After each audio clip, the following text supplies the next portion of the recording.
हाय बच्चों, welcome to my YouTube channel DBSK inter college में मैं आपका स्वागत करता हूं।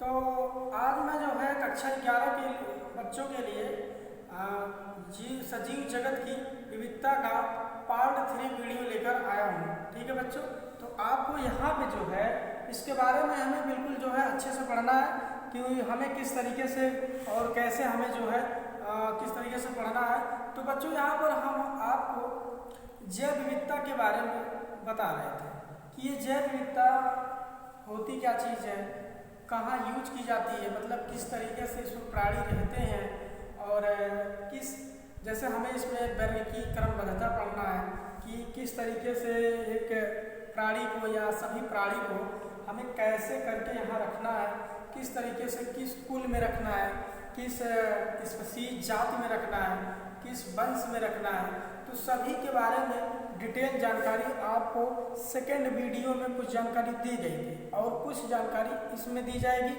और मतलब पार्ट 2 और पार्ट 3 वीडियो मिलाकर आपका जो है क्लासिफिकेशन का पूर्ण रूप हो जाएगा। मतलब वहाँ पे हर चीज़ आपको पता चल जाएगा, कोई दिक्कत आपको नहीं है। ठीक है बच्चों, तो चलिए फिर हम आपको जो बताते हैं कि जैव विविधता में ये क्लासिफिकेशन क्या होता है। तो बच्चों आप इस चीज़ को गौर से और ध्यानपूर्वक पढ़ेंगे। कोई भी दिक्कत हो तो आप कमेंट्स बॉक्स में ज़रूर लिखिए और हमें इन्फॉर्म कीजिए। ठीक बच्चों, तो चलिए हम यहाँ देखते हैं। तो बच्चों बात ये थी कि हमने आपको यहाँ पर जो है और बता दिया था कि क्या क्या चीज़ इसके अंतर्गत आता है। तो बच्चों हमने आपको जात बता दिया था, वंश बता दिया था और इसके बाद कुल बता दिया था। ये तीन चीज हमने आपको बता दिया था, बताया था। ये तीन चीज हमने आपको बताया था। अब हमें क्या बताना है यहाँ पे, फैमिली भी हो गया, कुल भी हो गया, वंश भी हो गया, जात भी हो गया। अगर आपसे पूछा जाए कि वर्निकी की सबसे छोटी इकाई और मूल इकाई किसे माना जाता है, तो जात को माना जाता है। किसे माना जाता है? जात, स्पीशीज को माना जाता है। ठीक है, और वंश जो है इसे हम जो है क्या मान सकते हैं, आप जानते ही हैं इसको हम जो है मतलब वंश, वंश का मतलब आप जानते हैं किस कैटेगरी में जो कुल होता है, मतलब पीढ़ी दर पीढ़ी एक है। जैसे मानव है तो मानव की एक जाति होती है ना, उसी तरीके से ये क्या होता है, वंश। तो वंश संबंधित मतलब एक पीढ़ी से दूसरी पीढ़ी में जो जाने की क्रिया होती है वही होती है क्या चीज़, वंश होती है। समझ गए? तो कुल तो आप जान रहे हैं, कुल को हम कुटुंब कह सकते हैं, फैमिली कह सकते हैं। जिस फैमिली के अंतर्गत सभी प्राणी आते हैं वो अपना फैमिली अलग होता है। ठीक है, तो वही चीज़ है जो बताना था हमें। तो चलिए देखिए, फिर यहाँ ये चीज़ बताया गया है कि कहा ये गया है, ये तो मान लीजिए 3 हो गया। चौथा हमें क्या पढ़ना था, गढ़, गढ़ जिसको हम कहते हैं ऑर्डर। ठीक, अब देखिए बच्चों ये ऑर्डर चौथा, ये जो है आपका वर्गीकी का क्रमबद्धता का चौथा इकाई है। ये क्या चीज़ है, हमें इसके बारे में ध्यान देना है। ठीक है बच्चों, तो ये इसमें ये कहा गया है कि वैसे कुलों के समूह को गढ़ कहते हैं। देखिए कहा गया वैसे कुलों के समूह, कुलों के समूह को क्या कहते हैं, गढ़ कहते हैं। आप जान लीजिए जो फैमिली होगी उसी के समूह को क्या कहते हैं, गढ़ कहते हैं। ठीक है, जैसे बच्चों हमने आपको बताया ये कि कुल क्या है, कहा गया वंशों के समूहों को कुल कहा जाता है, वंश के समूह कुल कहा जाता है और कुल के समूह को गढ़ कहा जाता है। तो उसी से रिलेटिव है ये चीज। ठीक, अब इसमें यह कहा गया है कि जिसमें समान लक्षण हो, जिसमें समान लक्षण हो, लक्षण हो। अब जैसे हम आपको बता ही रहे हैं कि इसके अंतर्गत क्या आ सकता है, जैसे हम कह दिए हैं यहाँ पे नंबर 1 पहला हम बता दिए सोलेनेसी,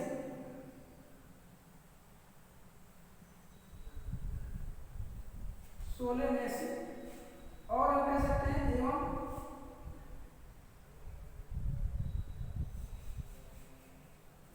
एवं कोनवोल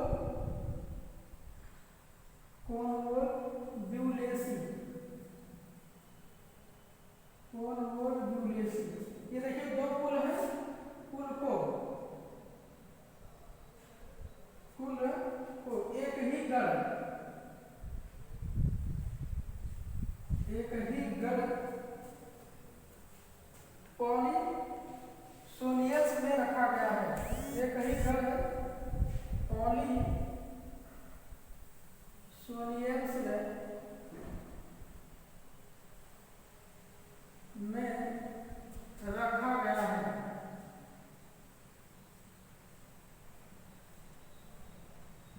ठीक, समझ गए? देखिए सोलेनेसी एवं कॉनवोल्वुलेसी ये दो एक प्रकार की क्या चीज है, ये तो आप जानते ही होंगे क्या चीज हो सकते हैं। ये दोनों चीज हमारे एक कुल का नाम, फैमिली नाम है। ठीक है, तो इसको अगर हम दोनों को अगर एक समूह में रखेंगे तो वो समूह हमारा क्या कहलाएगा? पॉलीसोनियल्स। ठीक है, तो पॉलीसोनियल्स जो एक समूह में रखा गया ये चीज हो गया। यही जो पॉलीसोनियल्स है ये किसका रूप बना लेगा? गढ़ का रूप बना लेगा। ठीक है, ऑर्डर यही चीज है हमारा, इसी को हमें पढ़ना था, विशेष स्तर पे ध्यान देना था। ठीक है बच्चों, तो फिर चलिए आगे हम चलते हैं। तो फिर इसमें ये कहा गया है और भी आप ले सकते हैं, जैसे कैनिडी एवं फेलिडी, ये दो कुल है ना। चलिए देखिए,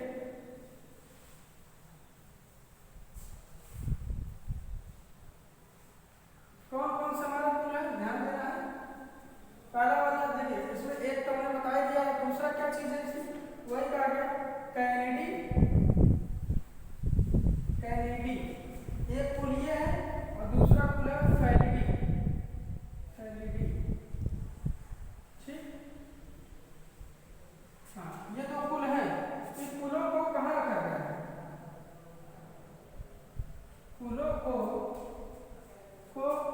कार्निवोरा बोलते हैं, कार्निवोरा गुण में रखा गया है।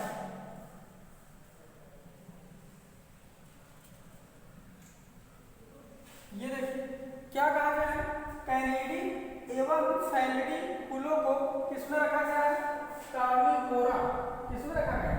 कार्निवोरा में रखा गया है। अभी कार्निवोरा जो है ये हमारा क्या चीज है? एक तरीके से गढ़ है। ठीक है, तो इस चीज को हमें ध्यान देना है कि ये चीज इसके अंतर्गत आता है, ये गढ़ है, इसी के द्वारा जो है इसको बताया जाता है। ठीक है बच्चों, तो चलिए फिर आगे देखते हैं। अब हम देखते हैं बच्चों कि ये तो हमारा कौन था? चौथा पार्ट था। इसके बाद हमें क्लासिफिकेशन में पांचवा पढ़ना है। तो पांचवा हमारा वर्ग होता है, क्लास होता है, अर्थात किस प्राणी को किस वर्ग में रखा जाए। तो आप जानते हैं किस प्राणी को किस वर्ग में रखा जाए, हमें ये चीज ध्यान देना है। ठीक है, तो चलिए देखिए,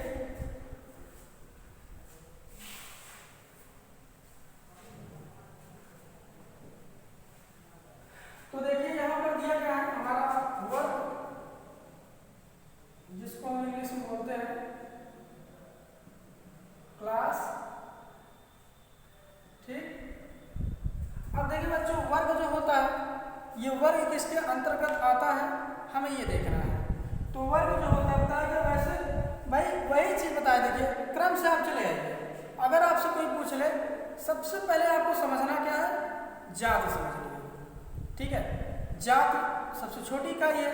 मानव जाति, शेर की एक जाति है, और ऐसे ऐसे तमाम है कि नहीं, चीता की एक जाति है, बिल्ली की एक जाति है, गाय की एक जाति है, भैंस की एक जाति है।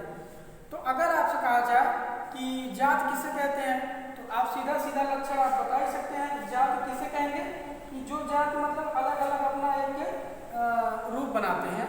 ठीक, तो जैसे वो अपना लैंगिक व्यवहार रखते हैं या फिर जो है खान पान रखते हैं, सबकी अपनी एक जाति होती है। तो आप जानते हैं सब मानव हो गए सब। अब इसी समूह को अगर हम देखा जाए तो इसी समूह को हम वंश कहेंगे, और वंश की समूह को हम कुल कहेंगे, कुल की समूह को गढ़ कहेंगे, अब गढ़ के समूह को क्लास कहेंगे, मतलब वर्ग कहेंगे। तो यही इसी तरीके से चलता चला आ रहा है। तो देखिए कहा यह जाता है वैसे गढ़ों के समूह को, गढ़ों के समूह को वर्ग कहते हैं, वर्ग कहते हैं। अब कहा गया जिसमें एक समान लक्षण, जिसमें एक समान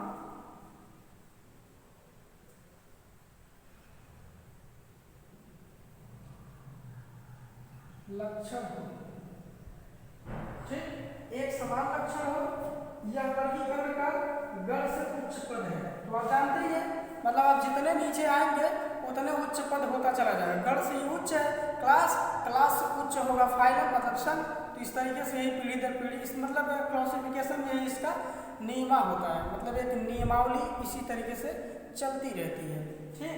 तो बच्चों इसमें यही कहा गया है। और कहा गया एग्जाम्पल में, जैसे हम आपको बता देते हैं, जैसे बताइए क्या है कि गण में बंदर,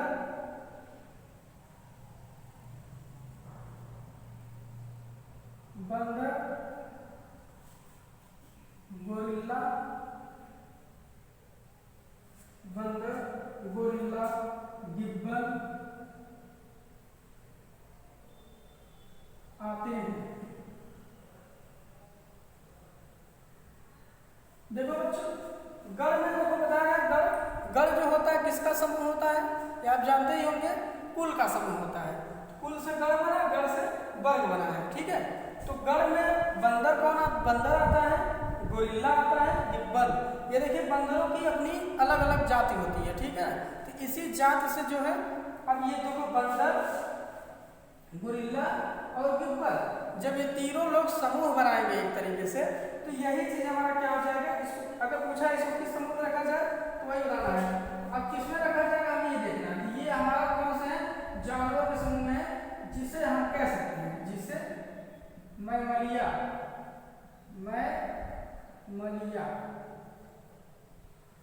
वर्ग में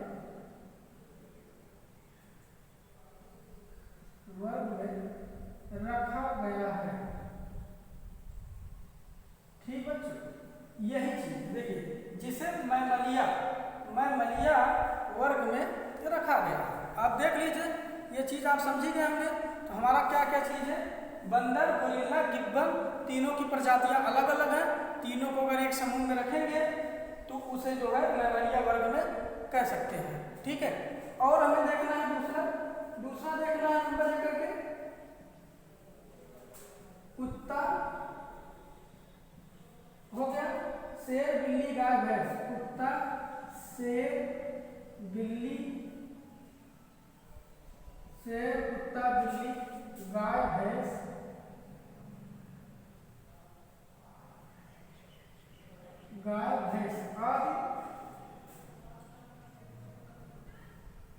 आदि को इंसेक्टा, आदि को कहा इंसेक्टा, देखिए लिखा गया है, इंसेक्टा वर्ग में रखा गया है, इंसेक्टा वर्ग में रखा गया है, ठीक।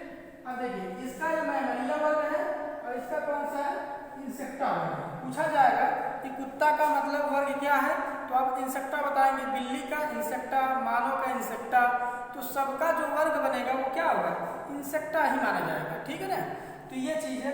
और देख लीजिए दूसरा हमारा है तिलचट्टा, दिख रहा है बच्चों यहाँ पे, नहीं चलो ऊपर हम देख लेते हैं, मिटा देते हैं।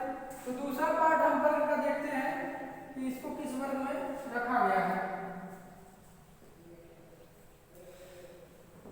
हाँ तो बच्चों आप वर्ग में देखेंगे, वर्ग का दूसरा एग्जाम्पल क्या दिया है इसमें, कहा ये क्या है,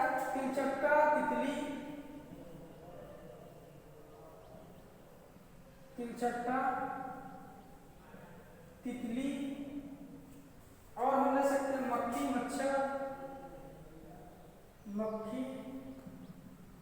मच्छर, ठीक। आदि को भी इंसेक्टा, आदि को इंसेक्टा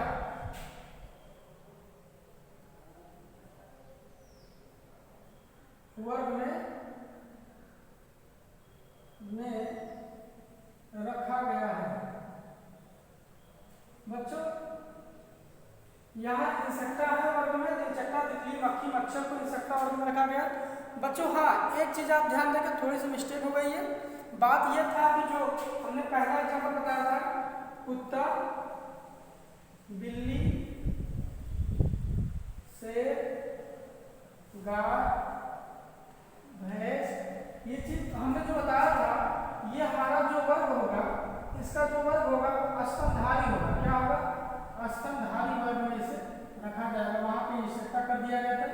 इंसेक्टा कर दिया गया था, जो कि इंसेक्टा हमारा क्या माना जाएगा, गलत है। इंसेक्टा तो तिलचट्टा, तितली, मक्खी, मच्छर का होगा, ठीक है ना, जो यहाँ दिखाया गया है, समझ गए। तो ये हमारा जो है कुत्ता, बिल्ली, शेर, गाय, भैंस ये दूध देने वाले प्राणी हैं, बच्चे उत्पन्न करने वाले प्राणी हैं, ठीक है, इसलिए इसको हम क्या कहेंगे, स्तनधारी वर्ग में इसको रख सकते हैं, ठीक, कोई दिक्कत यहाँ पे नहीं है। फिर आगे हम चलेंगे, तो ये तो हमने वर्ग समझ लिया। अब बच्चों हम लोग को समझना है, संघ समझना है कि ये संघ क्या चीज है। चलिए देख लीजिए, संघ भी हम लोग समझ लेते हैं।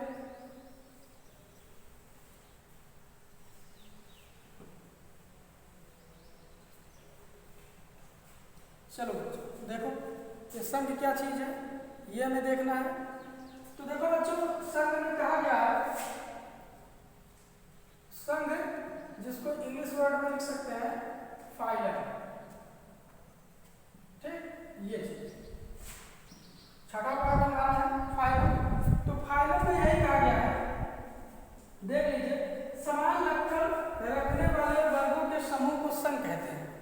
समान लक्षण रखने वाले वर्गों को हम क्या कहते हैं, समूह कहते हैं। जैसे समूह को फाइलम कहते हैं, जैसे अभी मैं बताया था, बंदर, गोरिल्ला,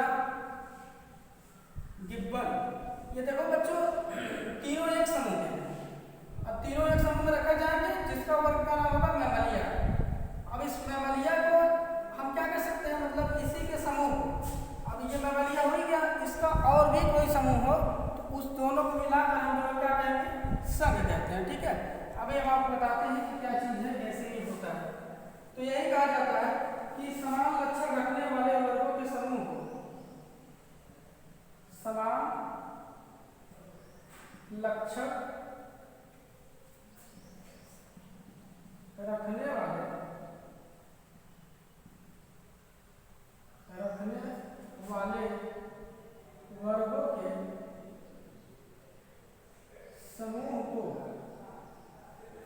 वर्गों के समूह को संघ कहते हैं। संघ कहते हैं। जैसे अब देखिए, हमें लिखना है, यह वर्ग से उच्चतर वर्गीय समवर्ग है। जैसे आप देख लीजिए, नंबर 1 करके हम आपको बता दे रहे हैं एग्जाम्पल के तौर पर। जैसे देखिए, जैसे कह रहे हैं कशेरुक दंड, कशेरुक दंड। कशेरुक दंड का मतलब बच्चों यही होता है जिसके अंतर्गत रीढ़ की हड्डियां पाई जाती हैं, ठीक, जिसके अंतर्गत रीढ़ की हड्डियां पाई जाती हैं उसे ही क्या कहते हैं, कशेरुक दंड प्राणी कहते हैं। या फिर रीढ़ की हड्डी हमारे पीछे है ना, ये चीज मिला है मुख से, मतलब यहाँ सिर से वही चीज होता है, देखिए। तो बच्चों कशेरुक दंड की उपस्थिति के कारण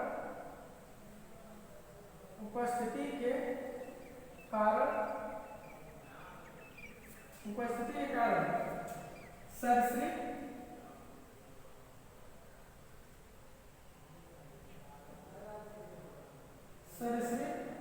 ठीक, मछली, उभयचर,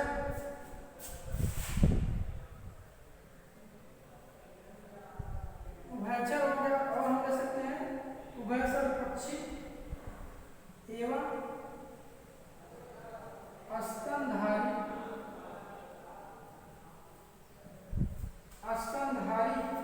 सभी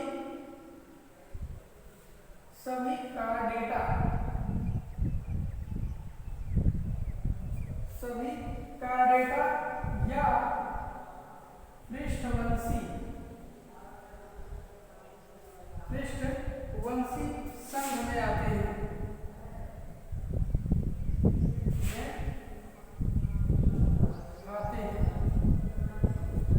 देखो बच्चों, यही चीज बताया गया, कहा कशेरुक दंड की उपस्थिति के कारण, कशेरुक दंड मतलब रीढ़ की हड्डी की उपस्थिति के कारण बताया गया।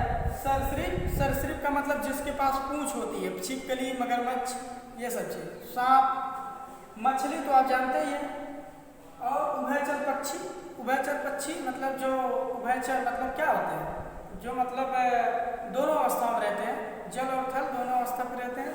और क्या, स्तनधारी अभी भी हमने बताया, जो दूध उत्पन्न करते हैं। सभी कार्डेटा। अब देखो भाई इसका जो फाइलम होगा संघ वो क्या होगा, कार्डेटा होगा।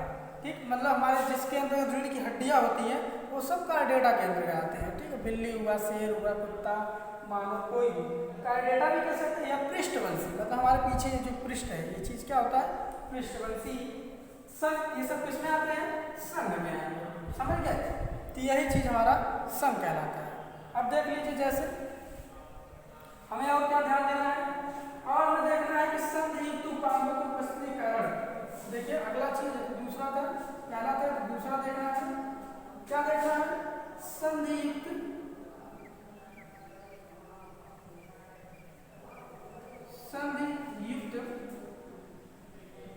उपांगों की उपस्थिति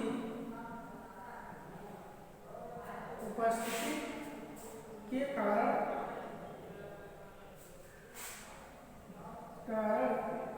केकड़ा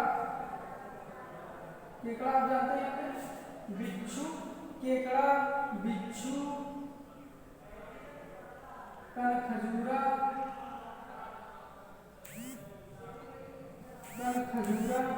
चींटी, चींटी, और हम ले सकते हैं मक्खी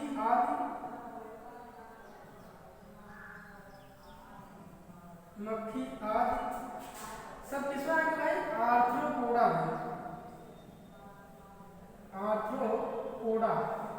संघ में आते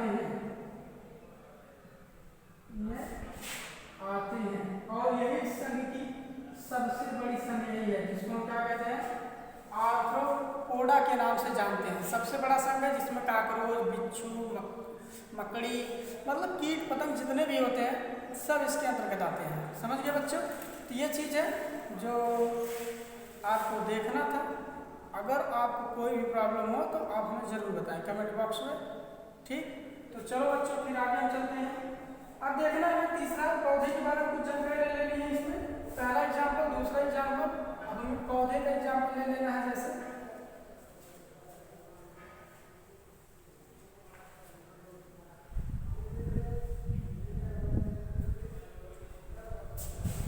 संघ का तीसरा एग्जाम्पल,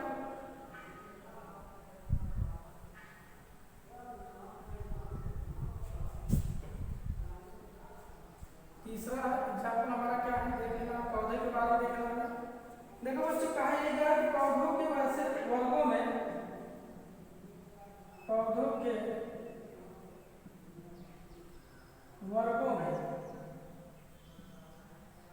देखना हमें क्या चीज है, जिनमें बस कुछ ही समान लक्षण होते हैं, जिनमें कुछ ही समान लक्षण, जिसमें कुछ भी समान लक्षण होते हैं,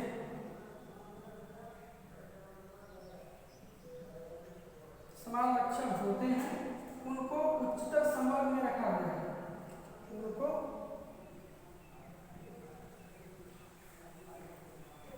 उच्चतर संवर्ग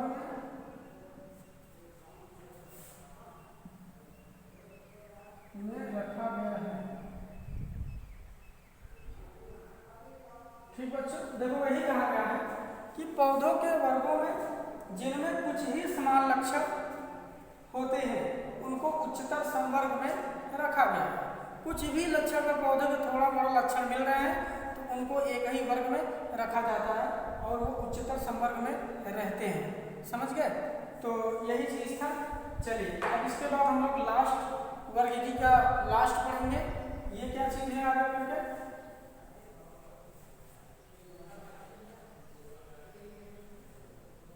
तो देखना बच्चों क्या चीज है लास्ट में। लास्ट वाला जो बचा है वो है जगत, जिसको हम कहते हैं किंगडम के नाम से जानते हैं। ठीक है बच्चों, तो बच्चों किंगडम के नाम से हम जानते हैं। तो किंगडम क्या चीज है हम आपको जो है इसको बता रहे हैं। ठीक बच्चों, तो चलिए देखिए, तो किंगडम जो होता है कहते हैं यह वैयक्तिक पदानुक्रम का, कहते हैं यह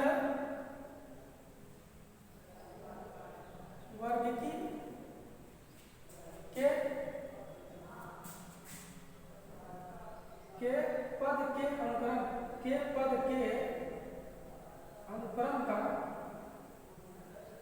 सबसे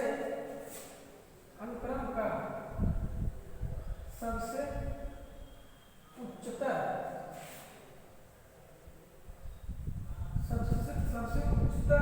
संवर्ग है।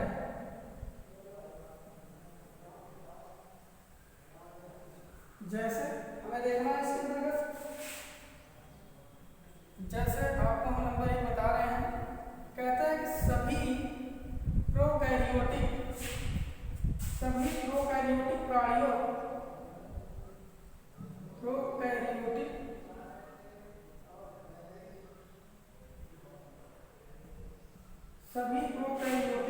प्राणियों को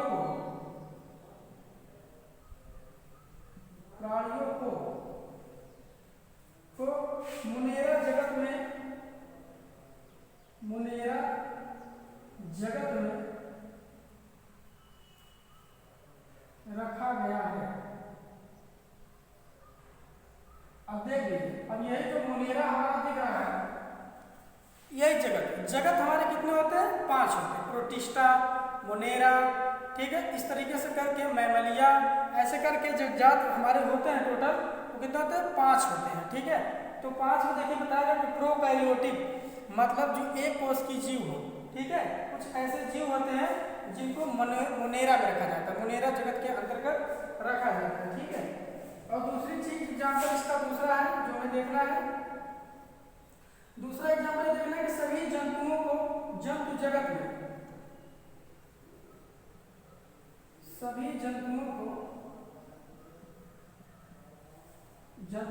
को बताया गया जंतु जगत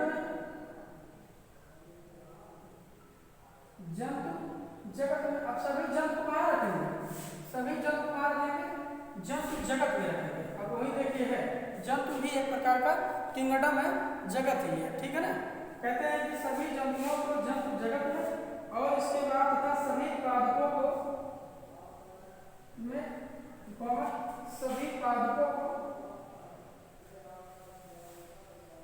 को पादप जगत में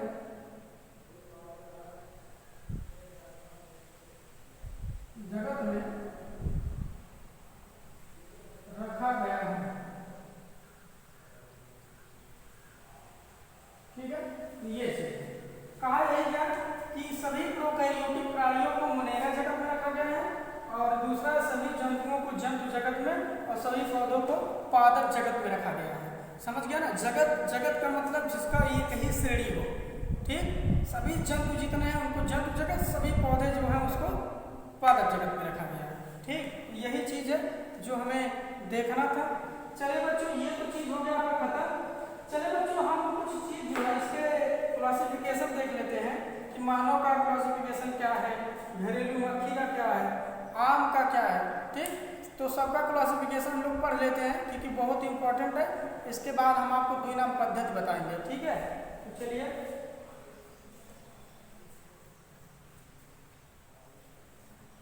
और आपको याद भी करना है, काफी इंपॉर्टेंट है। देखो बच्चों, बताया कि वर्ग के समूह की सहित कुछ जीवों के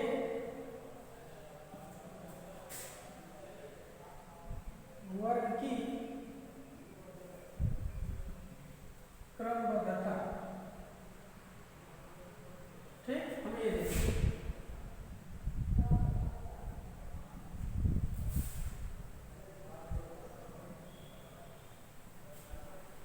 देखो बच्चों, हम बता दे रहे हैं कि लिख लेते हैं कौन कौन है, समान नाम हम लिख लेते हैं। दूसरा है जैविक नाम, जिसको हम इंग्लिश में साइंटिफिक नेम कहते हैं। और दूसरा चीज हमें देखना है वंश, जिसको हम क्या करते हैं, वंश की इंग्लिश वर्ड को आप जानते ही होंगे। वंश को हम क्या कह सकते हैं, देख लेते हैं यहाँ पे। वंश को हम जीनस कहते हैं, तो जीनस यहाँ लिखेंगे, या फिर रहने दीजिए कुल की बात आता है वर्ग, सॉरी गण के बाद आता है वर्ग के बाद आता है सन के बाद आता है जगत। ठीक है बच्चों, तो चलो देखो हम लोग पढ़ लेते हैं। और जैसे हमें देखना है सामान्य नाम देखना है, जैसे मानव, तो मानव का जैविक जो नाम है वो क्या है, होमो सेपियंस है, होमो सेपियंस। ठीक, होमो सेपियंस। और इसका जो वंश होगा वो होमो होगा। ठीक, वंश जो होमो और इसकी जाति जो होगी वो क्या होगी, सेपियंस उसकी जाति होगी। समझ गए। अब चलिए कुल देखते हैं, किस कुल में देखा जाता है, होमोनिडी में देखा जाएगा। किसमें, होमोनिडी। मानव किसमें, किस कुल में रखा है, होमोनिडी। और इसकी जो गण होगी वो प्राइमेट होगी। क्या होगी, प्राइमेट। ठीक है, तो ध्यान दीजिएगा ये चीज है। तो सॉरी यहाँ पे हम आपको बढ़िया बता देते हैं। ये है समान नाम, यहाँ लिख लेते हैं जैविक नाम। थोड़ा दूर दूर लिखेंगे तो बेटर रहेगा। वंश, और ये हो जाएगा हमारा कुल। ठीक है, अब हम सेट कर लेंगे अपना। तो पहला हमारा क्या है, मानव। इसका वैज्ञानिक नाम क्या है, होमो सेपियंस।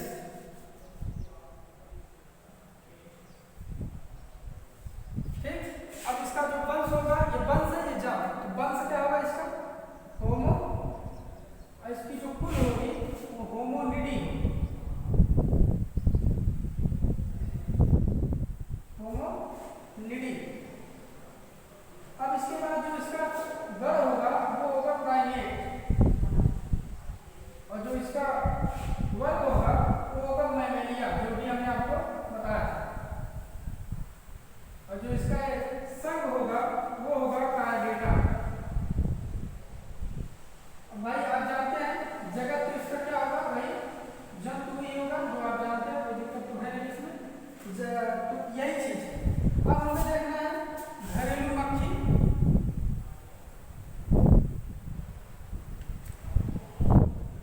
अब घरेलू मक्खी का अगर हम साइंटिफिक नाम देखेंगे तो क्या होता है, मस्का डोमेस्टिका, मस्का डोमेस्टिका, ये होता है साइंटिफिक नेम मक्खी का। अब इसका हमें वंश देखना है, तो मस्का इसका जो होगा क्या होगा, वंश होगा। और अगर इसके अंतर्गत कुल देखना है तो क्या होगा, म्यूसिडी होगा। क्या होगा, म्यूसिडी। जैसे यहाँ से होमोनिडी, मस्का से म्यूसिडी, और इसके बाद इसका जो गण होगा विक्टेरा। क्या होगा, विक्टेरा। और इसकी जो वंश होगी वो होगी, मैंने बताया था आपको, मक्खी मच्छर ये सब के इंसेक्टा, इंसेक्टा। और इसको संघ में किसमें रखा जाएगा, आर्थ्रोपोडा में रखा जाएगा। इसमें आर्थ्रोपोडा में रखा जाएगा। ठीक है, टीआरबी को इसका जगह दिया जाएगा, किसमें दिया जाएगा, जंतु जगह में ही दिया जाएगा। समझ गए। इसके बाद आम, आम का जो पेजन नाम होता है मैंजीफेरा इंडिका, मैंजीफेरा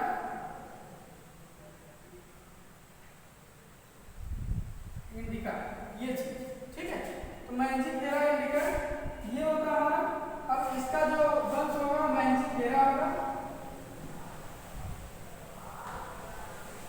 मैंजीफेरा। और इसके बाद जो इसका कुल होगा वो कुल होगा इसका एनाकर डीएसी, एनाकर डीएसी ये होगा। और इसके अंतर्गत हमें गण देखना है तो सेपियंस, बहुत ही दिक्कत है, सेपियंस।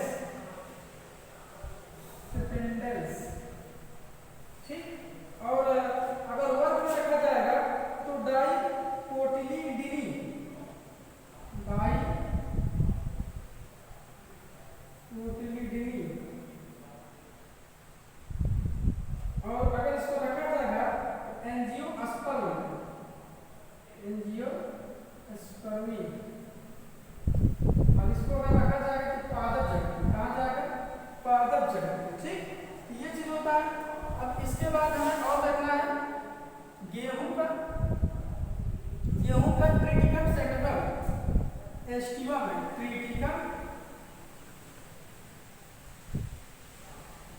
एस्टिमम ये है। अगर इसका वंश होगा तो क्रिटिकम इसका जो है वंश होगा, ठीक। अगर इसका हम करते हैं वंश तो क्रिटिकम होगा, कुल क्या होगा ओएसी, तो एसी इसका जो है कुल होगा, और इसकी जो दर होगी वो एलम होगी, तो एलम इसका जो है दर हो गया। और वर्ग जो होगा मोनोकोटिलिटी होगा, मोनोकोटिलिटी,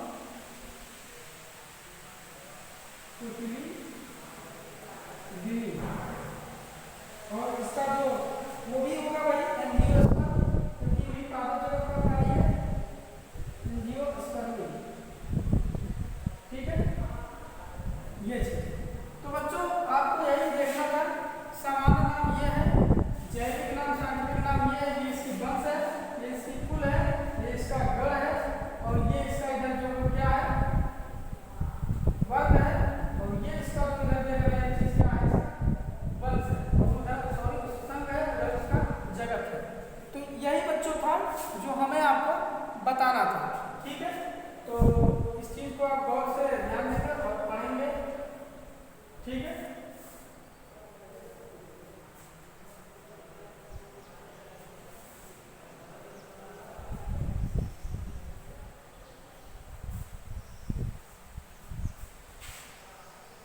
तो बच्चों आज के लिए इतना ही, फिर इसके बाद हम अगले जो है टर्म में आपको इस वीडियो को बनाएंगे और चौथा पार्ट हम आपको वहीं पर बताएंगे।